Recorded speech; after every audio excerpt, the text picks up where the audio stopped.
Tak, to jest live, wchodzimy na żywo. Dobry wieczór, ze mną jest William Young, reprezentant Stanów Zjednoczonych. Zacznę, mam to pytanie. Okay, so again, thank you so much for your amazing... Bilety prasowe wyczerpały się bardzo szybko. Ja ciągle odbieram telefony, odbieramy liczne maile z prośbami o kolejne bilety prasowe, ale media już się zorientowały, że na ten konkurs nie sposób się dostać, bo jest pełen. Nie mamy wolnych miejsc, więc już mamy prośby na kolejny, bo goście przyjechali do nas. Na przykład z Japonii, z Chin, z Korei, z Indii, z Tajwanu, z wielu krajów Europy, obu Ameryk, no i koniecznie wspomnijmy oczywiście licznie reprezentowane także Wyspy Brytyjskie, na koniec zaś kwiat polskiej krytyki. By nie przedłużać, poproszę dyrektora konkursu, doktora Artura Szklenera o odczytanie listy pianistów zakwalifikowanych do finału 19. Międzynarodowego Konkursu Pianistycznego imienia Fryderyka Chopina.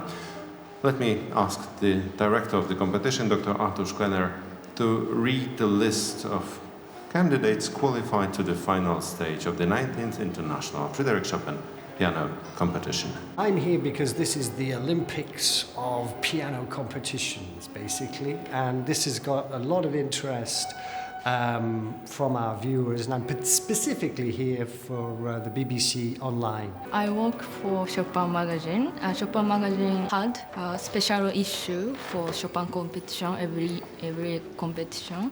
So because all Japanese people love Chopin's music. The Chopin competition is a major event in the classical music world, so we are super honored to broadcast the finals. It's the first time that Medici and Mezzo broadcast the final.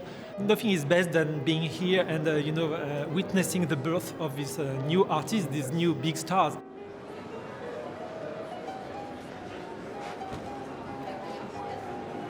Scenariusz jest właściwie napisany, dlatego że jest zapis muzyki, są nuty, one decydują o wszystkim. Mamy spróbować przełożyć na język obrazu. Praca dyrygenta to jest Auftakt i na raz, a praca redaktora muzycznego w wozie to jest na raz, ale wcześniej jeszcze, stronę dalej już są kolejne numery kamer przygotowane do ujęcia na instrument, czyli ja już mam tą partyturę jakby stronę dalej, ale też muszę być tu i teraz. Próbuję skończyć na 44, TVP Kultura. Otwieramy, otwarty.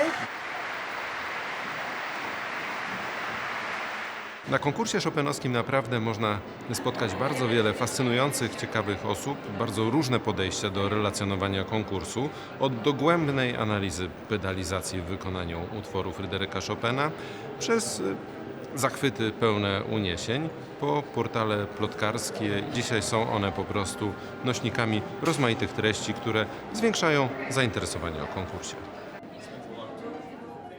Konkurs chopinowski to jest też ten konkurs, który toczy się w przestrzeni dźwięku i od początku jego istnienia radio ma wyjątkową rolę. To Polskie Radio interesuje się tym konkursem i relacjonuje go na swoich antenach od samego początku, no i co bardzo ważne, funduje niezwykle prestiżową nagrodę za najlepsze wykonanie mazurków.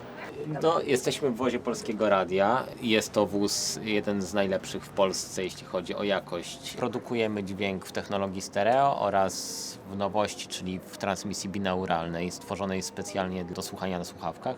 Zakładając słuchawki, mamy wrażenie, że jesteśmy w środku sali, dookoła słyszymy odbicie pomieszczenia, jej reakcje, też reakcje słuchaczy, którzy są dookoła. Na sali mamy 21 mikrofonów, łącznie z mikrofonem osób zapowiadających wykonania. Takim najważniejszym elementem jest selekcja tych sygnałów, tak aby ten miks był odpowiedni. Jak mamy przekazywać te nagrania? Czy one mają odzwierciedlać na przykład dynamikę wykonania, bo przecież różni pianiści mają różny ambitus tej dynamiki. Czy to jakoś poprawiać, żeby dobrze było słuchać na przykład w radiu, w kuchni czy w samochodzie i przez internet, żeby było dobrze słuchać. Jest taka mnogość odbiorców i ich oczekiwań.